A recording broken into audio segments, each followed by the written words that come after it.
Émilien n'est pas imbattable. Xavier, les 12 coups de midi, donne son avis sur le champion Xavier à affronter Émilien lors du prime des 12 coups de Noël, mardi 24 décembre 2024. Celui qui fait partie des candidats les plus emblématiques de l'émission partage son avis sur le recordman du jeu Xavier, ancien maître de midi, est venu se mesurer à Émilien, Céline et Bruno, 3 autres champions remarquables des 12 coups de midi, à l'occasion d'un prime spécial Noël le 24 décembre sur TF1. Le candidat qui cumule 76 participations et est classé 13e meilleur participant de l'histoire du jeu, a pu de nouveau rencontrer le champion en titre.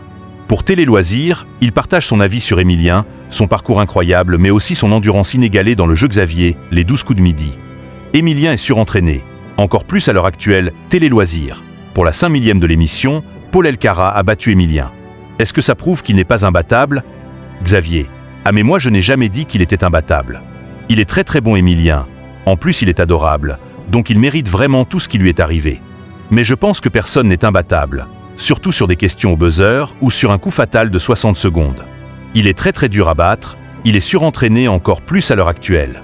C'est un vrai défi parce que c'est très compliqué de le battre, mais il n'est pas imbattable. Vous êtes proche de Bruno Ourcade. Est-ce que vous discutez parfois du fait qu'il a été détrôné par Émilien? Comment le vit-il? Je suis plutôt proche de Bruno, après on n'a jamais trop discuté de ce point-là.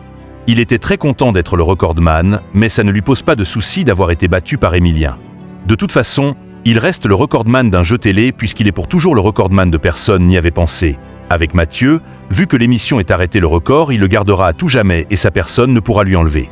Je pense que Bruno a beaucoup de recul et d'autodérision. On a tous un pincement au cœur quand on est dépassé, mais après, comme il a dit, un record, c'est fait pour être battu et la vie continue. Quand on est premier, on sait que ce jour arrivera, même si je ne suis pas sûr qu'il arrivera pour Émilien. Potentiellement, c'est ce qui peut arriver à Émilien. Xavier, les 12 coups de midi, exprime ses craintes concernant le maître de midi. Vous avez quitté les 12 coups de midi de votre plein gré après 76 participations. Que pensez-vous de l'endurance d'Émilien qui est à 455 participations, en date du 25 décembre? On est dans un autre monde. Je pense que les téléspectateurs ne s'en rendent pas forcément compte, mais il y a vraiment un côté endurance, enchaînement des tournages.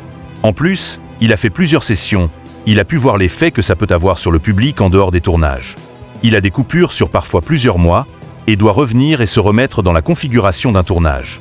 Mis bout à bout, il y a pas mal de fatigue, je ne sais pas s'il y a du stress, mais il y a de la pression. C'est quand même très compliqué de durer sur ce côté concentration et forme physique. Il y a beaucoup de maîtres de midi qui ont perdu sur des réponses bêtes parce qu'ils n'étaient plus au top de l'attention, ils n'avaient pas forcément écouté, donc ils ont fait des erreurs qu'ils auraient pu éviter. Potentiellement, c'est ce qui peut arriver à Émilien. Je ne lui souhaite pas, bien sûr, mais c'est possible qu'il perde sur une erreur bête parce qu'un jour il n'était pas concentré. Ça va vite. Lors du prime de Noël, avez-vous parlé de ce rythme avec Émilien et de comment il se sentait dans l'émission? Oui, après pour lui c'est presque une habitude, il sait gérer ce rythme-là. Il est plutôt au point là-dessus et il a une bonne préparation pour rester dans la durée. On a plutôt parlé du reste, de comment il vivait le truc. Il est très content de participer à un prime de Noël. C'était l'un de ses premiers primes encore une fois.